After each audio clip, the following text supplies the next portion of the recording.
Russia, the Netherlands and Belgium are, for different reasons, the focus of our news. Find out what we mean right here, right now.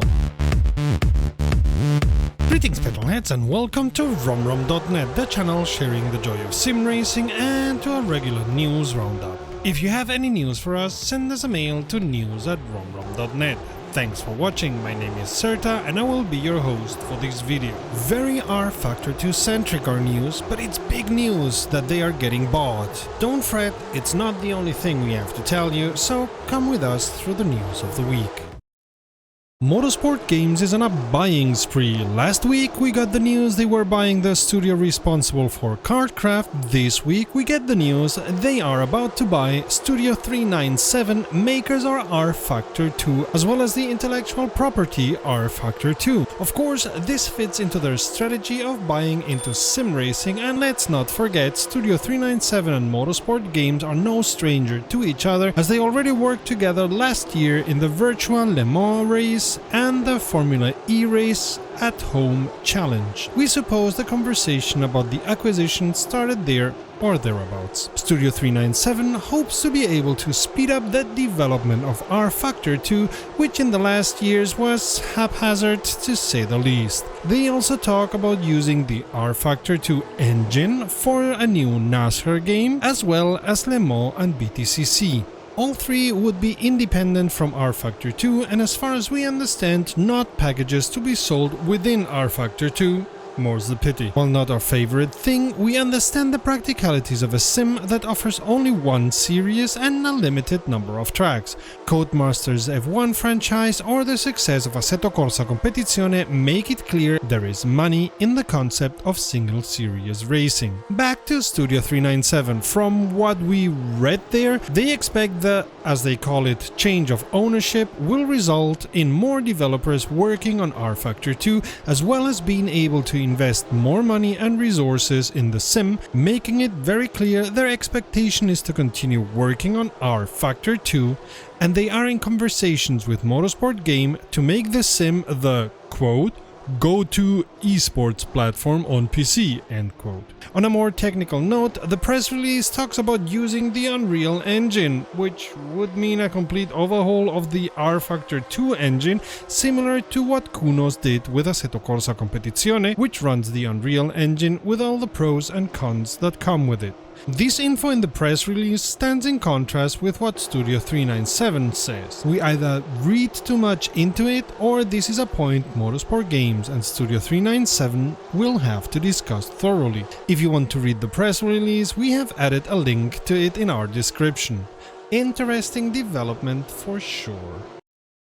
Studio 397 continue their focus on bug fixing and cleaning up the code to avoid further critical bugs in the future, which, as somebody who has done that repeatedly in projects, I can tell you takes a lot of time and efforts on all parts of a project.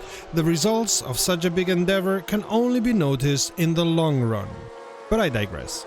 More specifically, they have done work on the server side of rFactor 2, especially with regard to mods used in server races, fixed a lot of glitches in the graphics and important issues on the UI, which would get all sorts of wonky. By the way, if you want to participate in the early public test, choose the release candidate branch in Steam and you will get the newest rFactor 2 code as soon as Studio 397 is finished testing. Be warned that this code may still have bugs, and it may or may not be what ends up being published to everyone. If you are unsure how to do that, Studio 397 has a nice and easy animation on the blog post, which we have linked in the description.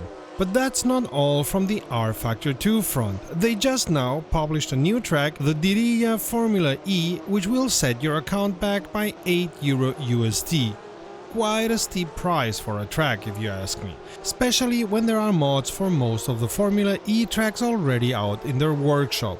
I sure hope this disdain for the community stops with the new owners. All this new code, of course, was put together in their March release that makes up the client Steam build ID 6276424 for those keeping track like people with servers.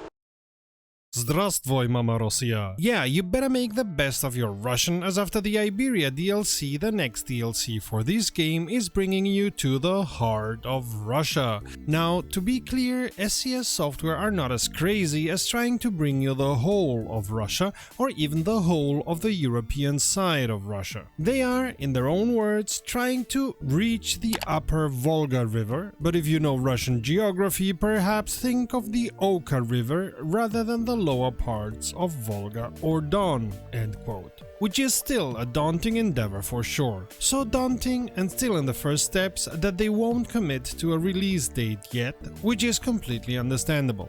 Now, when I say they are in the first steps, that doesn't mean that they just started. In fact, they started work on the core of the DLC in mid-2020, but the changed ways of work because of the pandemic, as well as the understandable delay in finishing Iberia, have made progress within the Russian DLC slower than expected and wanted. In other words, they'll release it when it's ready, as they have accustomed us to. On the plus side, some of the developers from SCS Software are from Russia and can help making the landscape authentic without even trying, so to speak.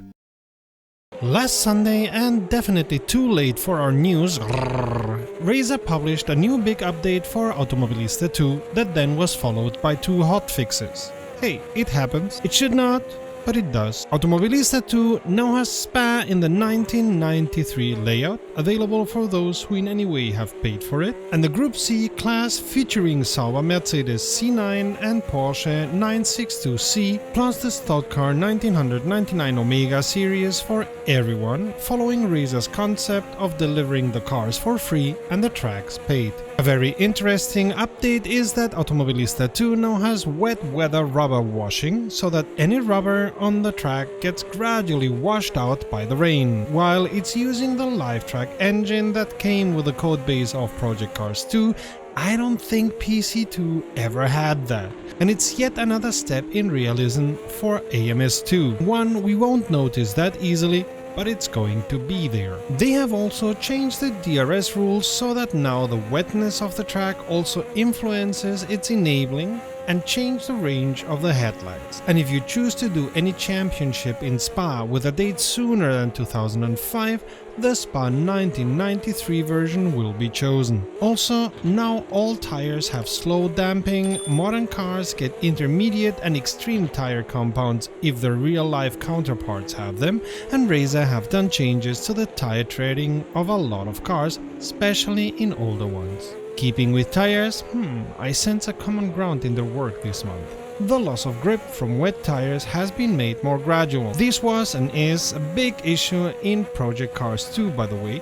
Grip always felt binary. You either had it or you didn't, which was very unnerving. And tons of tweaks to different cars and series. Especially if you race 720S GT3, Copa Truck or F-Trainers, you may want to reset any setup you have done to them. Moving on to the AI behavior, the AI has now gotten better at deciding where and when to overtake, a lot of car-specific programming for driving in wet conditions and in general for use of brakes, throttle and defending strategies, as well as with dealing with tire wear.